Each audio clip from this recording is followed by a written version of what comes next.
It's important to pay tribute to three early writers in Dominica's literary history. And we are looking at three colonial personalities, so to speak, that we're going to look at the work of Elma Napier, Phyllis Shand Allfrey, and Jean Rees. Or maybe we could, if we did it in chronological order, it would be Jean Rees, Elma Napier, and Phyllis Shand Allfrey. They were all of English origin in terms of family, or born here. Jean Rees was born in Dominica. Elma Napier was born in Scotland. Yes. And Phyllis Allfrey was born in Dominica. They came from English families, from a European tradition, but became totally immersed in the culture and lifestyle of Dominica. Their writings, therefore, became very important in terms of recording Dominican life and Dominican lifestyles of these particular periods. Jean Rees used the setting of Dominica for her internationally acclaimed novel, White Cigar Saucy.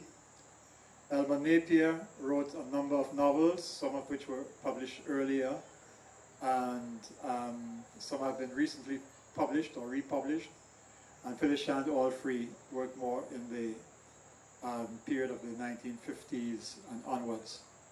But I'm going to ask Lennox Honychurch to do a general introduction. The readers tonight are the descendants of Elma Napier. This is Pat Honychurch, who is the daughter of Elma Napier. Lennox Honychurch, who would be Elma Napier's grandson. And Petrea Honychurch, she's a great-granddaughter, who would be the great-granddaughter of Mrs. Napier.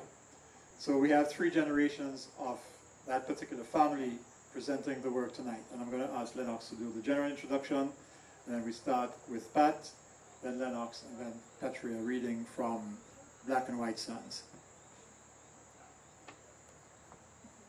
Right. Thank you, Alwin, and welcome to everybody here this evening. Alwin told me it was going to be informal. I didn't realize it was going to be this informal. I would like to make special mention of His Excellency the President and Mrs. Liverpool, and also to compliment the Minister responsible for Culture, Ms. Lauren Bannis Roberts, for actually being a good, firm, old-time politician and speaking without a microphone. This hasn't happened in Dominica for decades, since the days that Mr. Barron would stand in the public marketplace and expound the theories of the DUPP, or Mr. Low Black, or even my own grandmother in the villages around about the east coast of Dominica. So it just shows she has a very strong voice, and she can, like the old politicians, stand under a mango tree and make herself heard. So compliments on that as well.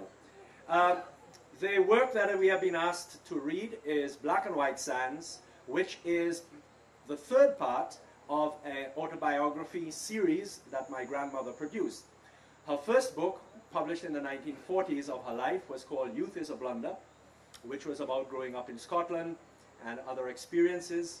And her second book was called Winter in July, which was of her experience when she lived in Australia. And this book she wrote actually in 1960-62. And she submitted it to a publisher who had published the other works.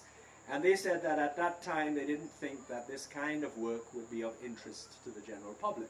So she put it away in a trunk, and my mother here exhumed it just a couple years ago, after over 40 years, and handed it to a publisher here. In fact, we have Anne John Baptist here, who is a co-publisher of Papillote Press. Handed it to Polly Patullo, and Papillote Press then produced this book, Black and White Sands, which has also been launched in Britain as well, and it has proved to be very, very popular.